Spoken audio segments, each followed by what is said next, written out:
Hello दोस्तों, welcome to my YouTube channel Abhishek Competitive zone.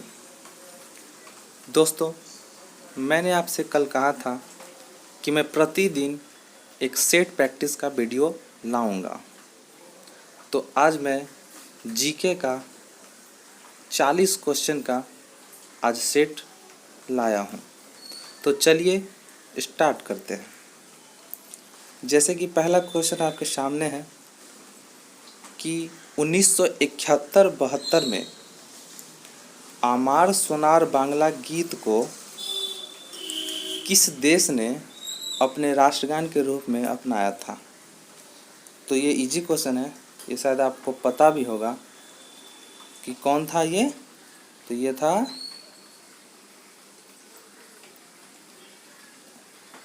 Bangladesh. कौन था ये? बांग्लादेश। चलिए नेक्स्ट क्वेश्चन लाते हैं। नेक्स्ट क्वेश्चन है, फूल पत्ती की कढ़ाई का काम मूलतः किस राज्य में किया जाता है। तो फूल पत्ती की जो कढ़ाई होती है ना, ये आपको किस राज्य में किया जाता है? आप लोग जानते हैं तो अच्छी बात है, नहीं जानते हैं तो कोई बात नहीं, मैं बताता हूँ। तो फूल पत्ती की कढ़ाई का काम मूलतः जो है ना, वो आपको केरल में किया जाता है। कहाँ किया जाता है? केरल में किया जाता है। चलिए नेक्स्ट क्वेश्चन में आते हैं। नेक्स्ट क्वेश्चन है कि भारत में राष्ट्रीय खेल दिवस कब मनाया जाता है। तो ये भी इजी क्वेश्चन है। आप लोग को पता है कि हमारे देश में राष्ट्रीय खेल जो है वह मेजर ध्यानचंद के जन्मदिन के अवसर पे मनाया जाता है।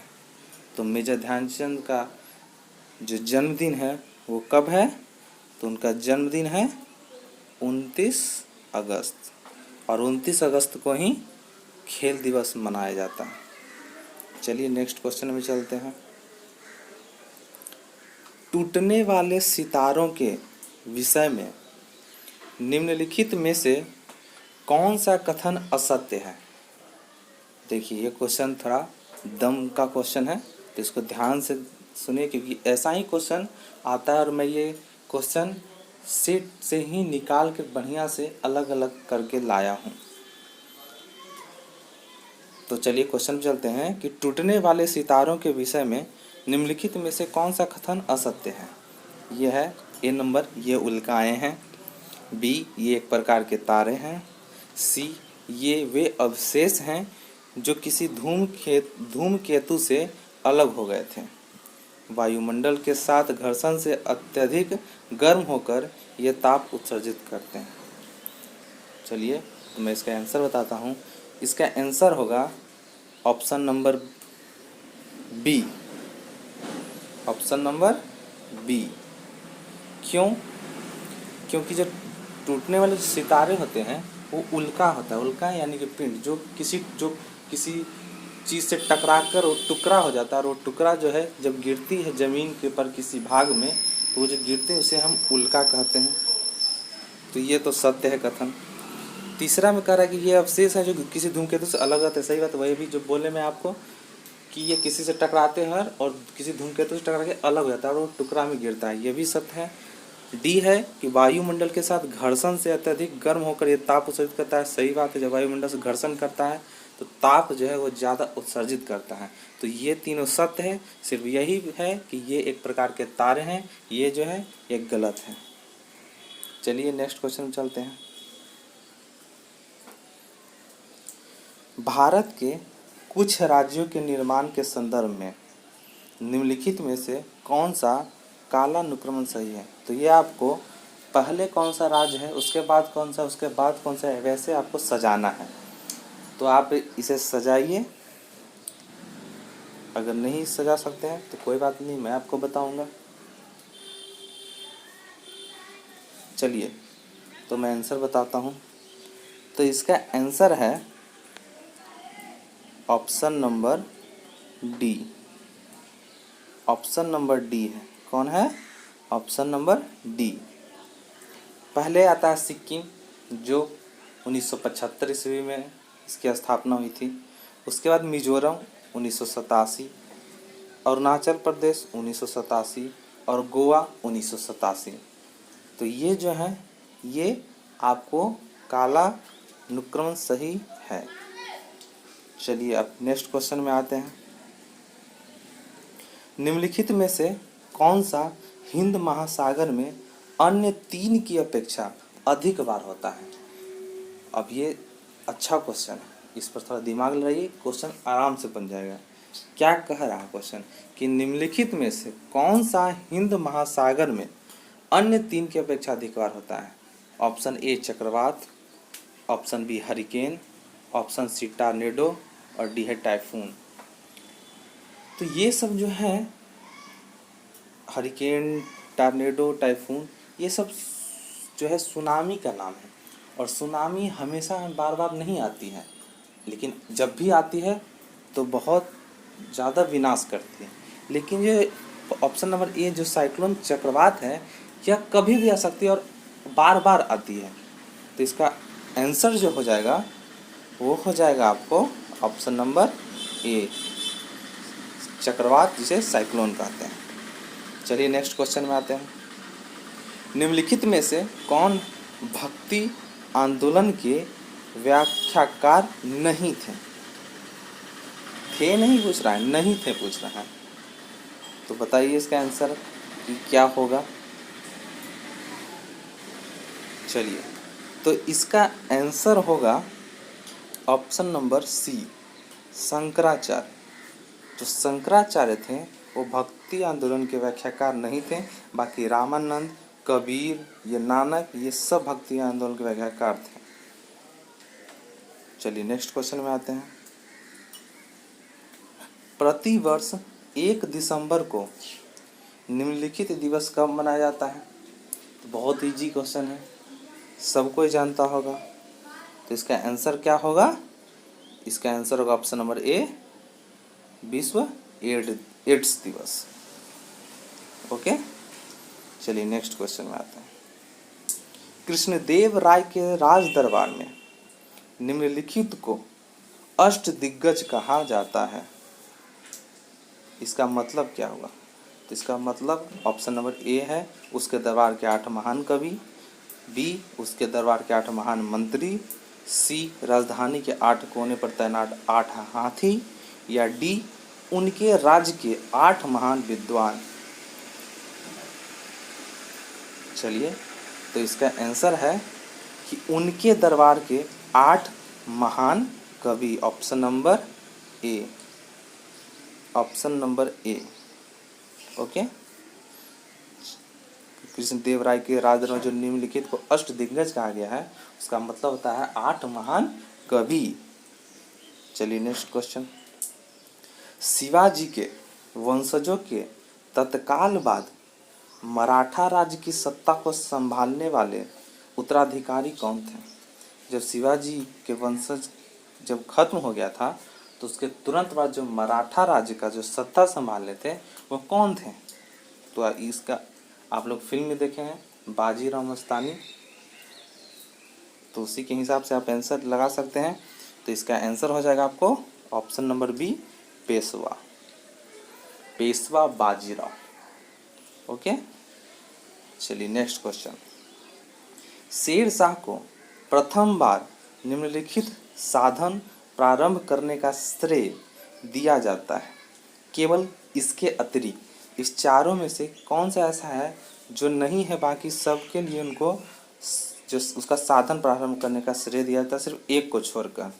ऑप्शन है ए डाक पद्धति, बी जासूसी पद्धति, सी मुद्रा पद्धति, या डी वैज्ञानिक सिद्धांतों पर आधारित भू राजस्व पद्धति।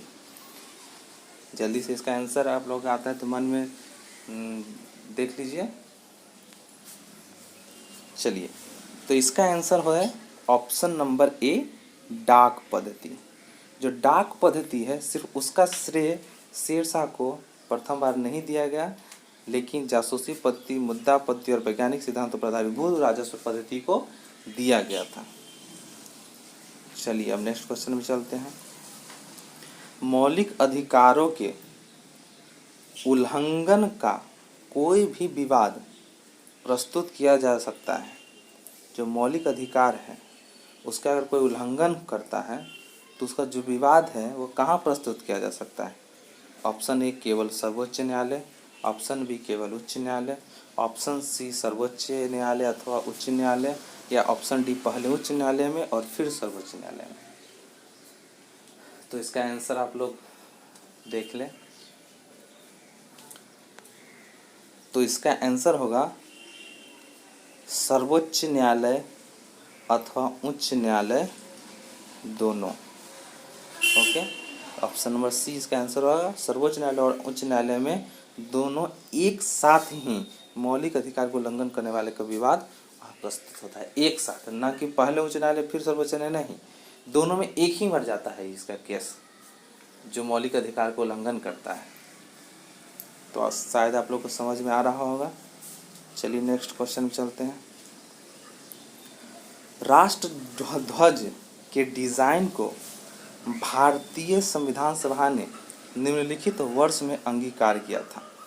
तो राष्ट्र ध्वज के जो डिजाइन तैयार हुआ था उसको कब अंगीकृत या अंगीकार किया गया था, यानी स्वीकार किया गया था? तो चलिए इसका आंसर बताते हैं। इसका आंसर है ऑप्शन नंबर सी, जुलाई 1947। जुलाई 1947 को किया गया था। चलिए नेक्स्ट क्वेश्चन में चलते हैं। भारत एवं पाकिस्तान का विभाजन किस योजना के तहत हुआ था?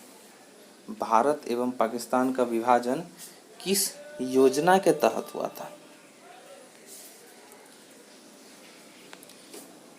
तो इसका आंसर है ऑप्शन नंबर ए, माउंटबेटन योजना।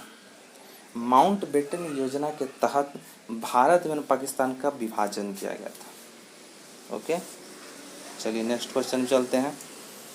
विषुवत रेखा की अपेक्षा ध्रुवों पर पिंड का भार अधिक होता है, क्योंकि? विषुवत रेखा की अपेक्षा ध्रुवों पर पिंड का भार अधिक होता है, क्यों? आप लोग मन में बनाने की कोशिश करें। तो चलिए इसका आंसर देखते हैं। क्या बोलना है? पहला ऑप्शन कि ध्रुवों पर पृथ्वी की घूर्णन गति अधिकतम होती है। ऑप्शन बी है विषुवत रेखा पर पृथ्वी की घूर्णन गति अधिकतम होती है। ध्रुवों पर हिम टोप के कारण आकर्षण बल अधिक होता है। और उपरोक्त में से कोई भी पूर्ण स्पष्टीकरण नहीं है। क्वेश्चन को फिर से सुनिए कि विषुवत रेखा की अपेक्षा ध्रुवों पर पिंड का भार अधिक होता है, क्योंकि? क्यों अधिक होता है? तो इसका आंसर होगा ऑप्शन नंबर डी, उपरोक्त में से कोई भी पूर्ण स्पष्टीकरण नहीं है। समझें? क्योंकि विषुवत रेखा की अपेक्षा ध्रुव पर पिंड का भार अधिक होता है, क्योंकि जो इसका त्रिज्या होता है ना पृथ्वी का, उसके कारण ऐसा होता है। जो पृथ्वी की त्रिज्या होता है ना, त्रिज्या के कारण जो होता है ना, वो विषुवत रेखा की अपेक्षा ध्रुव पर पिंड का भार अधिक होता है। लेकिन इन तीनों में ऐसा कुछ लिखा नहीं गया त्रिज्या के बारे में पृथ्वी का, इसलिए तीनों आंसर नहीं होगा। आंसर होगा उपरोक्त में से कोई नहीं। तो ध्यान रखिएगा कि जब क्वेश्चन पूछा जाए कि विषुवत रेखा की अपेक्षा ध्रुव पर पिंड का भार अधिक होता है, क्यों? क्योंकि पृथ्वी का जो त्रिज्या होता है बस उसी के कारण ऐसा होता है। चलिए नेक्स्ट क्वेश्चन चलते हैं। एक गोल पीले जो बैरल होता है उसको खींच कर ले जाने की अपेक्षा लुढ़काना सुगम होता है। सुगम मतलब सरल होता है, क्यों? और एक गोल पीला बैरल है, बैरल छोड़िए, मतलब आप मान लीजिए गैस का टंकी, वही वही चीज़ है। अगर उसको हम खींचें तो लगे कि कितना बहुत भारी लगता है, लेकिन उसको हम अगर लुढ़काएं तो हम उसको लुढ़काते लुढ़काते बहुत देर तक ले जा सकते हैं। तो ऐसा क्यों होता है? तो ऑप्शन नंबर एक कह रहा है कि खींचने पर पीपे का संपूर्ण भार कार्यरत होता है। ऑप्शन बी है कि सर्पी घर्षण जिसको स्लाइडिंग फ्रिक्शन बोलते हैं उसकी तुलना में लुटनिक घर्षण जिसको रोलिंग फ्रिक्शन बोलते हैं वह कम होता है। ऑप्शन सी है खींचते समय पीपे की सतह का अधिक क्षेत्रफल सड़क के संपर्क में आता है। और डी है कि उपरोक्त में से कि इसके अलावा कई अन्य कारण हैं। तो ऐसा क्यों होता है भाई? तो ऐसा इसलिए होता है क्योंकि इसका आंसर अगर हम बोले तो इसका आंसर होगा कि सर्पी घर्षण की तुलना में लोटनिक घर्षण कम होता है। सही बात है भाई, क्योंकि अगर एक गोल जो उसका बैरल है अगर उसको हम खींच कर ले जानते हैं तो उसमें बहुत घर्षण की जरूरत पड़ती है, उसमें अपना भी बल लगाना पड़ता है, फिर उसको भी बल लगाना पड़ता है, तो खींचना पड़ता है। लेकिन अगर उसको लुढ़काएंगे तो उसमें उसका जो घर्षण बल जो लोटने का जो लोटने का उसका जो लगेगा फ्रिक्शन घर्षण वो कम होता है, जिसके कारण उसे हमको लुढ़काना आसान हो जाता है। ओके, चलिए नेक्स्ट क्वेश्चन में चलते हैं। पृथ्वी व सूर्य के बीच की दूरी यदि वर्तमान दूरी की अपेक्षा 2 गुनी हो जाए तो पृथ्वी पर सूर्य द्वारा गुरुत्वाकर्षण बल क्या होगा? समझ रहे हैं बात को? कह रहा है कि पृथ्वी और सूर्य के बीच की दूरी यदि वर्तमान दूरी की अपेक्षा 2 गुनी हो जाए तो पृथ्वी पर सूर्य द्वारा जो गुरुत्वाकर्षण बल लगेगा वह क्या होगा? तो वह हो जाएगा कि उसके पहले की अपेक्षा 1/4 हो जाएगा। क्या हो जाएगा? उसके पहले की अपेक्षा 1/4 हो जाएगा, क्योंकि इसमें न्यूटन के जो गति है उसका लगेगा, इसमें न्यूटन के गति का नियम लगेगा, जिसके कारण अगर वो उसका दोगुना हो जाएगा उसका जो दूरी है तो उसका गुरुत्वाकर्षण बल उसकी पहले की जो अपेक्षा है वो 1/4 हो जाता है। चलिए नेक्स्ट क्वेश्चन में आते हैं। अत्यधिक ऊंचाई पर उड़ रहे वायुयान के अंदर ऑप्शन नंबर ए दाब बाह्य दाब के समान ही होता है, बी वायु पंपों की सहायता से सामान्य दाब बनाए रखा जाता है, सी बाहर की अपेक्षा कम दाब होता है, और डी सामान्य आर्द्रता तथा आंशिक निर्वात बनाए रखता है। तो बताइए कि अत्यधिक ऊंचाई पर उड़ रहे वायुयान के अंदर इन चारों में से कौन सा ऑप्शन लगेगा? तो इसका आंसर हो जाएगा option number B. Option number B.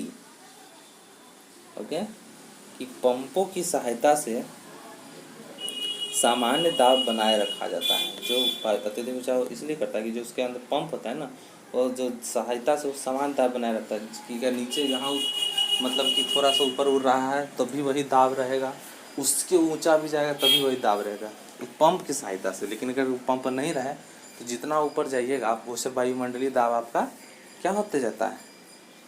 घटते जाता है, क्योंकि नीचे रहेंगे तो बढ़ते जाएगा, बढ़ते तो घटते जाएगा। चलिए नेक्स्ट क्वेश्चन में आते हैं। भिन्न धातुओं के बने 1-1 किलोग्राम के 4 घन जल में तौले जाए तो क्या होगा? अगर भिन्न धातु अलग अलग धातु है और 1-1 किलोग्राम के 4 घन बनाए गए अलग अलग धातु के और उसको जल में हम तौलेंगे तो क्या होगा? ऑप्शन ए है प्रत्येक का भार एक ही होगा, बी है न्यूनतम घनत्व वाले घन का भार न्यूनतम होगा, सी न्यूनतम घनत्व वाले घन का भार अधिकतम होगा, और उपरोक्त में से कोई भी सत्य नहीं है। चलिए तो इसका आंसर हो जाएगा option number B. Option number B क्या है? बी में न्यूनतम घनत्व वाले घन का भार न्यूनतम होगा। बिल्कुल सही बात है कि अगर आप समुद्र में जाते हैं तो डूबते नहीं हैं, क्योंकि आपका घनत्व जो होता है वह पानी के घनत्व से कम होता है। लेकिन आप अगर नदी में जाइए तो नदी का घनत्व आपके शरीर के घनत्व से ज़्यादा होगा, जिसके कारण आप डूब जाइएगा। वही बात यहाँ भी फॉलो होगा कि जो भिन्न भिन्न धातु हैं तो जैसा जैसा जिसका घनत्व होगा वैसे वैसे उसका भार न्यूनतम होते जाता है। चलिए नेक्स्ट क्वेश्चन है कि क्रिकेट की घूमती गेंद का वायु में इधर उधर उछाल निम्नलिखित आधार के अनुसार स्पष्ट किया जाता है। ऑप्शन ए कि वायु बहाव की दिशा में अचानक परिवर्तन, वायु उत्प्लावन, वायु द्वारा उत्पन्न विक्षेप और या बर्नौली प्रमेय। तो हम लोग पढ़े हैं कि जब आंधी तूफान आता है जो करकट वगैरह का जो घर होता है तो खूब आंधी तूफान में करकट वगैरह उड़ जाता है इधर उधर। तो जो उड़ता है ना उसमें एक सिद्धांत लगता है, जिस सिद्धांत का नाम है बर्नौली सिद्धांत। तो वही सिद्धांत यहाँ भी कार्यरत होगा। जब क्रिकेट की घूमती गेंद का वायु में इधर उधर उछाल होगा ना तो निम्नलिखित आधार के अनुसार उस पर तब किया जाएगा जब बर्नौली प्रमेय उस पर कार्यरत होगी। क्योंकि बर्नौली प्रमेय कार्यरत होती तो कैसे बोलेंगे हवा में करकट उड़ जाता है, वैसे ही वायु यानी हवा में इधर उधर उछाल मारता है गेंद, घूमती हुई गेंद, बर्नौली प्रमेय के ही कारण। तो दोनों जगह यही आपको लागू होगा बर्नौली प्रमेय, करकट उड़ते समय भी और गेंद के वायु में इधर उधर उछाल करते समय भी। समझ गए होंगे बर्नौली, ये option number D. Next question, crown glass का अपवर्तनांक क्या है? तो ये इजी क्वेश्चन है। क्राउन ग्लास का अपवर्तनांक होता है 1.52। ओके। नेक्स्ट क्वेश्चन कि क्या होता है जब जल को 8 डिग्री सेल्सियस से 0 डिग्री सेल्सियस तक किया जाए? क्या होगा बताइए। जब हम जल को 8 डिग्री सेल्सियस से 0 डिग्री तक कर देंगे तो क्या हो सकता है? आप बताएं कि क्या हो सकता है। ऑप्शन ए कह रहा है कि जल का आयतन समान रूप से कम होकर 0 डिग्री सेल्सियस तक ठंडा हो जाता है। ऑप्शन बी कह रहा है कि जल का घनत्व समान रूप से बढ़कर 0 डिग्री सेल्सियस पर अधिकतम हो जाता है। और ऑप्शन नंबर सी कह रहा है कि जल का आयतन 4 डिग्री सेल्सियस तक कम होता है और तब बढ़ता है। और डी क्या कह रहा है कि जल का घनत्व 4 डिग्री सेल्सियस तक कम होता है और तब बढ़ता है।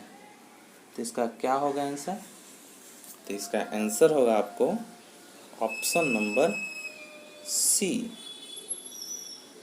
ओके, कि जल का आयतन जब 4 डिग्री सेल्सियस तक कम होता है फिर उसके बाद बढ़ता है। ओके, तो ये आंसर आप ध्यान में रखिएगा क्योंकि ऐसा ऐसा क्वेश्चन बहुत सारे आते रहते हैं। चलिए नेक्स्ट क्वेश्चन कि निम्नलिखित में से किस पोषक तत्व की कमी के कारण घेंघा रोग होता है? बहुत ही इजी क्वेश्चन है। जो घेंघा जो गला होता है, गला में जब घेंघा रोग होगा तो गला पूरा मोटा हो जाएगा, लगेगा कि क्या हो गया, ट्यूमर जैसा। तो इसका आंसर क्या होगा? आयोडीन यानी कि नमक। Okay, iodine. चलिए नेक्स्ट क्वेश्चन चलते हैं। लवण और जल का उत्पादन के लिए अम्ल और क्षार दोनों के साथ अभिक्रिया करने वाले धातु ऑक्साइड को क्या कहा जाता है? लवण और जल का उत्पादन करने के लिए जो अम्ल और क्षार है वो दोनों के साथ जो अभिक्रिया करने वाला जो धातु ऑक्साइड उसको क्या कहा जाता है? तो उसको कहा जाता है नाइट्रो ऑक्साइड। क्या कहा जाता है? नाइट्रो।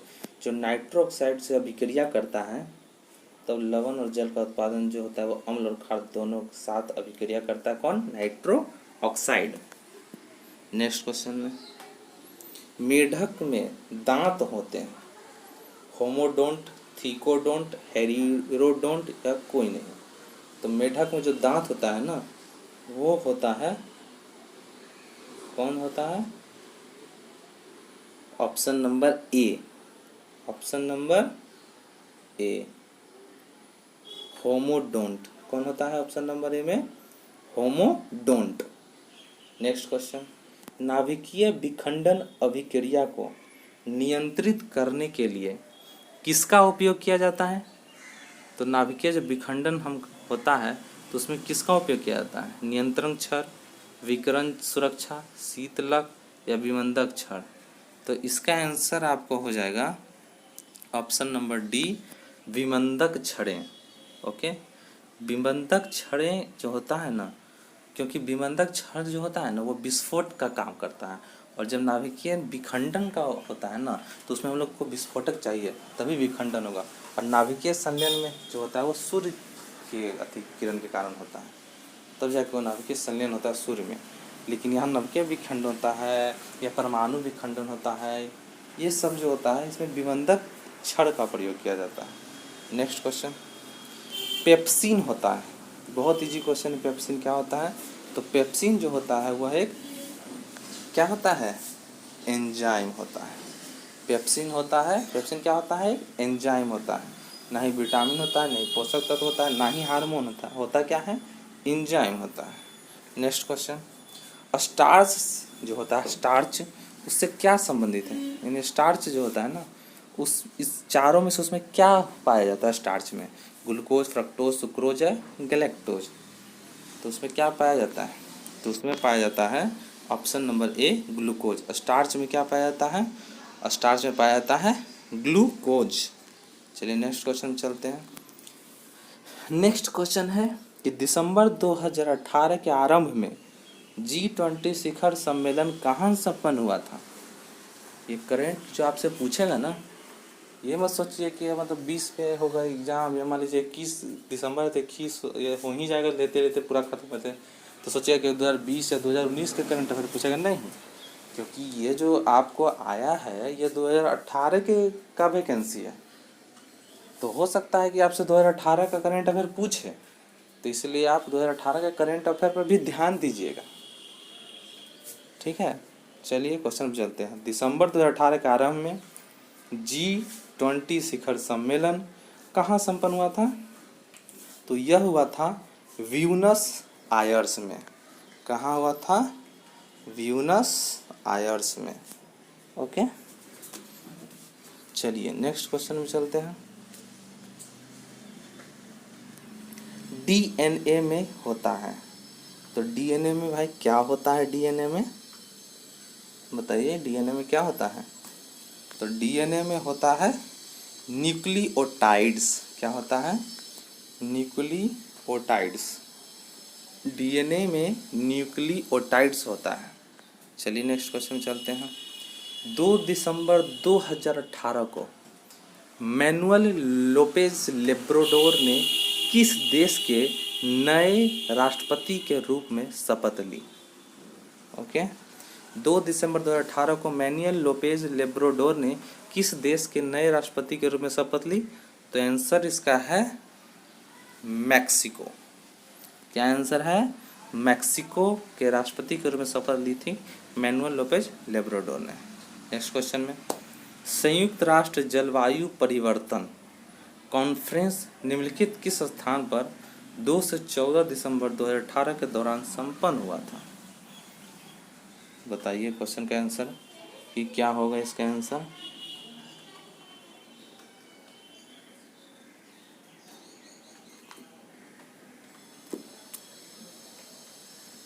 बताइए, तो इसका आंसर होगा ऑप्शन नंबर बी, कोटोवाइस, जो पोलैंड में।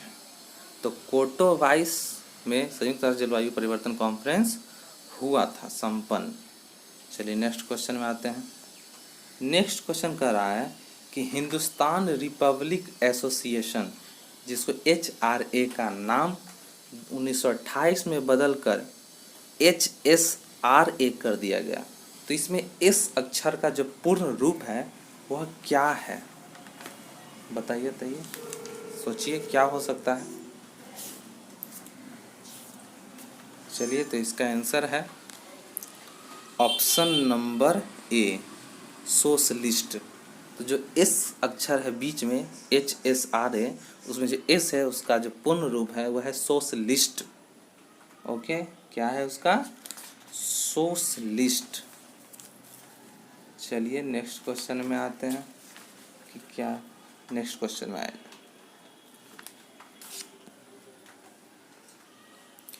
किसका उपनाम लोकहितवादी था? किसका उपनाम लोकहितवादी था? शायद जानते भी होंगे इसका, अगर नहीं जानते हैं तो इसका आंसर होगा गोपाल हरि देशमुख। गोपाल हरि देशमुख का उपनाम लोकहितवादी था। नेक्स्ट क्वेश्चन में आते हैं कि दो जल निकास घाटियों को अलग करने वाले उभरे हुए भाग को क्या कहते हैं? जो दो जल निकास घाटी होता है ना, उसको जब अलग करने वाला जो भाग है उसको हम क्या कहते हैं? उसको क्या कहा जाता है? तो उसको कहा जाता है वाटर डिवाइड, यानी ऑप्शन नंबर बी। दो जल निकास घाटियों को अलग करने वाले उभरते हुए भाग को वाटर डिवाइड कहा जाता है। नेक्स्ट में पोमोलॉजी में किसका अध्ययन किया जाता है? बहुत ही इजी क्वेश्चन है। पोमोलॉजी में हम लोग फल का अध्ययन करते हैं। क्या करते हैं? फलों का अध्ययन, पोमोलॉजी। ओके, नेक्स्ट में आते हैं संविधान की किस धारा में सर्वोच्च न्यायालय के न्यायाधीश पर महाभियोग का प्रावधान है? संविधान के किस धारा में सर्वोच्च न्यायालय के न्यायाधीश का महाभियोग का प्रावधान है? तो इसका आंसर है ऑप्शन नंबर सी, धारा 124। धारा 124 के तहत संविधान के सर्वोच्च न्यायालय के जो न्यायाधीश होते हैं, जो जज होते हैं, उन पर महाभियोग लगा सकते हैं हम लोग। वो होता है 124 के तहत। चलिए नेक्स्ट क्वेश्चन में आते हैं। सत्य शोधक समाज की स्थापना किसने की? ये भी अच्छा क्वेश्चन है और आता भी बहुत है। तो सत्य शोधक समाज की स्थापना किसने की थी? तो उनकी स्थापना ज्योतिबा फुले ने की थी। किसने की थी? ज्योतिबा फुले ने की थी। चलिए नेक्स्ट क्वेश्चन में आते हैं। शुष्क या रेतीली भूमि पर उगने वाले पौधे को क्या कहते हैं? जो शुष्क और रेतीली भूमि होती है, जो रेत वाला भूमि होती है, यानी कि जो जैसे आपको राजस्थान वगैरह में रेत वाली भूमि होती है, शुष्क भूमि होती है, जो को शुष्क यानी गर्म जो भूमि होती है, उसमें जो पौधा उगता है उसको क्या कहते हैं? तो उसको हम लोग कहते हैं जीरोफाइट। क्या कहते हैं उसको हम लोग? जीरोफाइट। ओके, उसे हम लोग जीरोफाइट कहते हैं। नेक्स्ट क्वेश्चन है, मोहम्मद बिन तुगलक द्वारा अपनाया गया सांकेतिक मुद्रा किस धातु का बना हुआ था? जो मोहम्मद बिन तुगलक अपनाया था सांकेतिक मुद्रा, वो किस धातु का बना हुआ था? तो उसका आंसर है ऑप्शन नंबर बी, पीतल और तांबा।